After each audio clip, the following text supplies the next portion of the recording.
léegi rek. non nga dégg. Bou Siteu dem na si gaal yi. waaye ndaw Samba. pourquoi ma duma dem si gaal yi. mais nan laay nekkee géejawaay ak tur bi ma am ci làmb. salaam gars yi maa leen di jaar bu baax a baax mais gars yi gëj nañ def vidéo mais tey moom indil nañ leen mbër bu mag mooy Bou Siteu nag nee na day dem si gaal yi Bou Siteu est-ce que doo wax ñu dimbali la rek. maa ñaanatul yàlla sax di xewle si lu ma nit di jàppalee. d'accord te parce que bàyyi naa man bàyyi naa. non buubul bàyyi. mais wallaahi bàyyi naa làmb.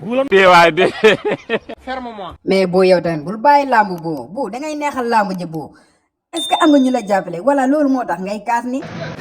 ay ñu ma mën a jàppale nekk fa am ñu ma mën a jàppale pour ma génn dem voyager. dem yokk doole. mais lan lañu may iñaanee loolu.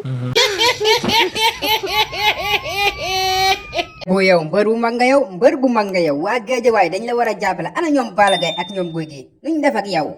ñëpp seetaan ma kenn jàppale wu ma.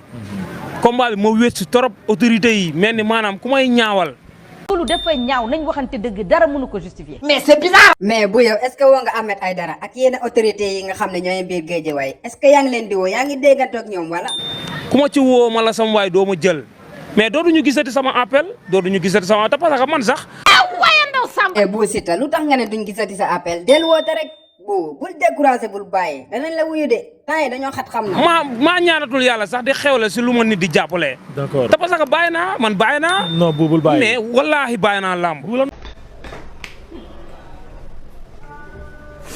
mais bu yow dundoo fi dara lu métti gars yi bëgg nañ la sopp nañ la lan nga fi dund loo xam ne day tax nga naan da ngay bàyyi làmb bul bàyyi. mais xoolal yow xoolal situation yi ma la wax ma dund ko tey si làmb jii nii. loolu dafa ñaaw nañ waxante dëgg dara mënu ko justifier. ma jóge si ñaari defet tey waa Géejawaay ñi ma daan sonn si ñoom ñu tegaat ma loo xam ne gisuma kenn dégguma kenn. loolu wax la déggin la laaj. mais bu yow li nga wax tamit daa am li dëgg la de man sa combat mosuma ci gis mbëru Géejawaay mais lan moo xew seen diggante ak mbër yi. léegi yow Géejawaay xoolal li ma la wax rek mbër yu mag yi fa nekk te yow xoolu man ni may sonnee si gars yi. ba xol yi fokk ñu koy laal ndax dañoo tàng. mais léegi yow lan nga jàpp yow da ngaa jàpp ne ñoom dañ laa mere wala dañ laa bañ wala daa am luñ la jàppal quoi bañ la ko wax loolu nga jàpp. kon dalee leen kon ñii am na rankiñ buñ jàppal Bou Siteu bëgg nañ booy bi fay. ferme-moi. mais bul wax loolu yow tamit gars yi bëgguñu nga fay de ndax Géejawaay moom ñoo bokk ndey ak baay loolu ñëpp yàgg nañ ko wax quoi. amaana est-ce que bëgguñu sax booy bi dee benn yoon ñu suul ko mu jeex ñoom ñu continuer seen live day man su may xool man loolu man noonu laa ko mën a jàppee. Cheikhul Ibrahima Baba Lamine Diack. gars yi de nee nañ Géejawaay moom 100% Géejawaay moom bëri taxawal nañ loolu noonu loolu est-ce que dëgg la tamit yow ci ñaata defet sax nga jógee. mais ñun nit di ko jógee si ñaari defet yéen ngeen war a génn ñëw soutenir ko 100% bu ñuy wax Géejawaay 100% bi du dëgg 100% ay duul la.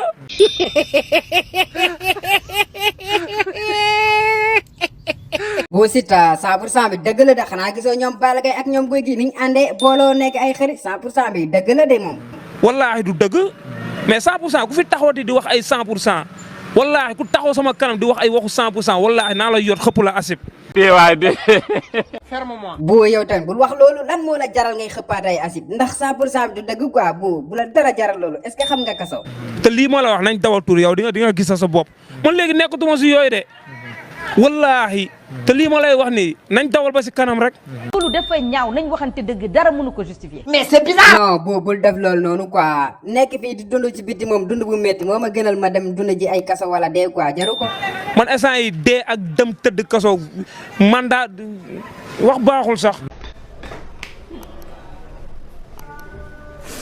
yow daal boo su ma la déggee bu baax daal yow da nga ne 100% Géejawaay bi daal du dëgg quoi loolu amul gars yi ñoo ngi génn di ko wax de. dañuy xànju génn si internet bi di wax nii rek. ma ne la sam waay te li ñuy wax yëpp dañuy xànju nii rek.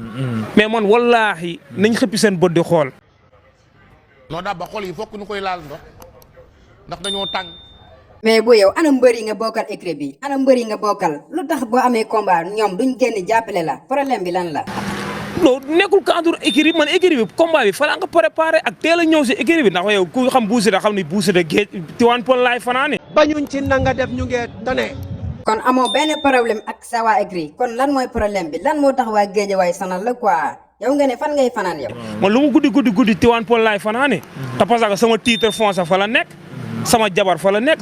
waaye ndaw Samba. waa bu kon am nga jabar am ay doom am nga kër kon lan moo la jaral nga nar a xaru quoi jël gaal gi dem non Bou Siteu da ngay wax rek mais gars yi jaajëf abonné leen amee vidéo yi bëgg naa leen